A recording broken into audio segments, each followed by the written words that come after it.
मुंबईनंतर आता नाशिकमध्ये hit and रनचा प्रकार घडला आहे। चक्क राज्य उत्पादन शुल्काच्या गाडीला डॅश मारून एक Creta car hit and run करून पळून गेली आहे। या क्रेटा गाडीमध्ये अवैध मद्यसाठा असल्याचा संशय राज्य उत्पादन शुल्काच्या अधिकाऱ्यांना होता। राज्य उत्पादन शुल्काच्या अधिकाऱ्यांनी ठाण्यापासून तर नाशिकपर्यंत या गाडीचा पाठलाग केला होता। दारूची अवैध मद्य वाहतूक करणाऱ्या क्रेटा कारच्या चालकाच्या लक्षात आल्यानंतर त्यांनी राज्य उत्पादन शुल्काच्या गाडीला कट मारून पुढे निघून गेले। चांदवड तालुक्यातील हर्नुल टोल नाकाजवळ राज्य उत्पादक शुल्काच्या स्कॉर्पिओ गाडीला कट मारून संशयित आरोपी पसार झाला। या दुर्घटनेत स्कॉर्पिओ वाहन चालक कैलास कसबे यांचा जागीच मृत्यू झाला असून यात 3 कर्मचारी जखमी झाले आहेत। यात 2 पोलिसांचा समावेश आहे। नाशिक ते मनमाड ते चांदवड असा 1.25 किलोमीटरचा पथकाने सिनेमा स्टाईल पाठलाग केला। यात उत्पादन शुल्काची स्कॉर्पिओ गाडीचा अपघात झाला आहे। घटनास्थळी नाशिक ग्रामीणचे पोलीस अधीक्षक विक्रम देशमाने, राज्य उत्पादन शुल्काचे अधीक्षक शशिकांत गर्जे दाखल झाले असून पुढील तपास ग्रामीण पोलीस करीत आहेत। या घटनेची लक्षवेधी शंभूराजे देसाई यांनी विधानसभेत घेतली असून या हिटचा तपास पोलीस आता कशा पद्धतीने करतात हे पाहणं उत्सुकतेचं ठरणार आहे।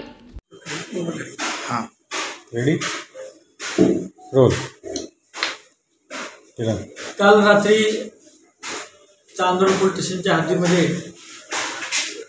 राज्य उत्पादन शुल्क विभाग नाशिक यांच्या भरारी पथकाला एका काळ्या कलरच्या क्रेटा वाहनामध्ये सिल्वासा इथून गाडीमध्ये बेकायदेशीर दारू भरलेली आहे आणि ती पुढे नवसारी गुजरात राज्यामध्ये घेऊन जाणार आहे अशी माहिती मिळाल्यावरून राज्य उत्पादन शुल्काच्या भरारी पथकाने नाशिक शहरापासून त्याचा पाठलाग सुरू केला होता।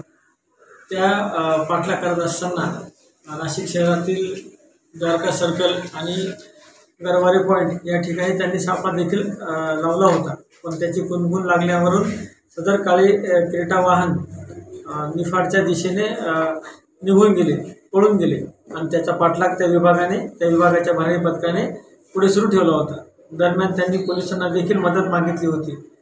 पुढे सदर काळे क्रेटा वाहन लासलगाव शहराबाहेरील रेल्वे गेटला आले असताना तिथे देखील त्याला पकडण्यासाठी भरारी पथकाच्या स्कॉर्पिओ वाहनातील 2 अंमलदार खाली उतरून वाहनाच्या दिशेने झेपावले असता सदर वाहन पुढे निघून गेले आणि तिथे पूर्वीपासून हजर असलेले 2 पोलीस अंमलदार सदर स्कॉर्पिओ वाहनामध्ये बसले। आता अशा प्रकारे स्कॉर्पिओ वाहनामध्ये 2 राज्य उत्पादन शुल्क विभागाचे अंमलदार आणि 2 पोलीस अंमलदार असे 4 लोकांनी पुन्हा तो काळ्या क्रेटा वाहनाचा पाठलाग पुढे सुरू ठेवला होता। चांदवड शहरापासून मनमाडच्या दिशेने 8 किलोमीटरला हर्नुल या गाव शिवारातील एका ठिकाणी आल्यानंतर सदर स्कॉर्पिओ वाहनाने या काळ्या क्रेटा वाहनाला डाव्या बाजूने ओव्हरटेक करण्याचा प्रयत्न केला असताना काळ्या क्रेटा वाहनाने सदर स्कॉर्पिओ वाहनाला डाव्या बाजूला धडक दिली, धक्का मारला आणि सदर हे स्कॉर्पिओ वाहन हे रोडच्या खाली जाऊन अपघातग्रस्त झाले। सदर क्रेटा वाहन तिथून पुढे पळून गेलेले आहे आणि या अपघातग्रस्त वाहनातील स्कॉर्पिओ वाहनातील राज्य उत्पादन शुल्क विभागाचा चालक तो जागीच मयत झालेला आहे।